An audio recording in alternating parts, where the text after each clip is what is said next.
John, well done. Good win over Stephen Hallworth to get your campaign underway this week. A couple of good steals in there towards the end. How do you assess your performance?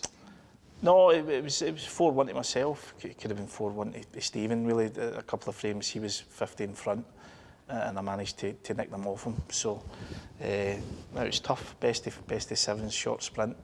But no, I'm impressed with the way Stephen plays. He's beat someone like Bingtao earlier on the season, and he always seems to make now big breaks. He was unlucky against Anthony McGill in the UK, and that was a real high quality game. So he's definitely got the game, I think, to do well in this game. This is a tournament you've got great memories in, better memories than anyone, having won it a record 5 times. How much pride do you take in that record? It is a fantastic record. Yeah, I mean, listen, it's the most wins I've got in any event in my career. So obviously it's a special tournament for myself. I've always said it's the Welsh are a little bit like the Scots as well now when they come, and obviously we've got no fans here this week, but in previous years they come, they just support the snooker. They're not really, although they've got their favourites, especially the Welsh boys, but they just come and want to see good snooker, and they've always created a great atmosphere for all the players. Very sad news yesterday, the death of Doug Mountjoy. You've played him a couple of times in your career, I think. What are your memories of Doug? Yeah, just as everyone else says, a total gentleman. I can remember playing him at the start of my career, and it was like one of the Challenger events, and I was saying, trying to play Doug Mountjoy, I'm thinking, oh, he was a great player, and his debut he'll maybe be past his prime. And I think he gave me a lesson. I think he beat me 5-1 or something, and I'm saying to myself after it, my God, if that's him supposedly past his prime, what a player he must have been on his day.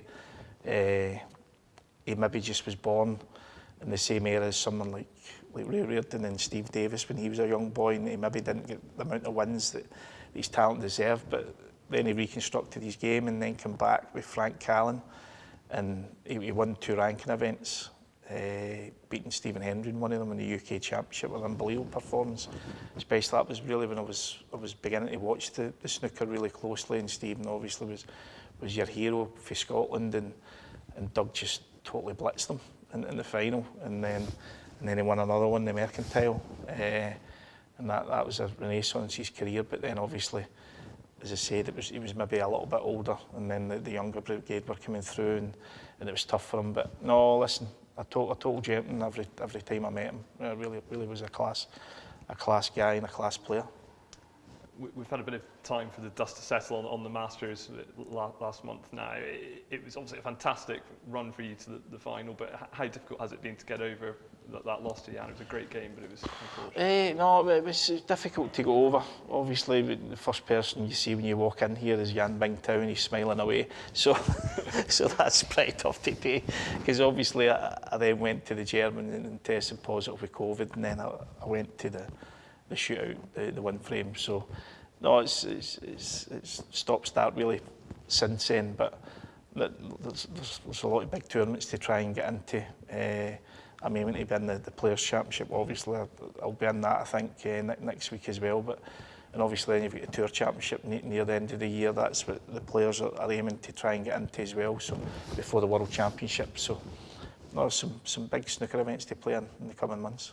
And going ahead this week is a repeat of the 2015 final against Ben Williston. What are you expecting in that match? No, a tough game as always with Ben. Now, he's the sort of boy that puts his heart and soul into the game, and he always turns up and he always gives his best. And yeah, he's a tough player. He's a good all-round player. He knows all the shots. Great potter as well. So, no, tough game as well.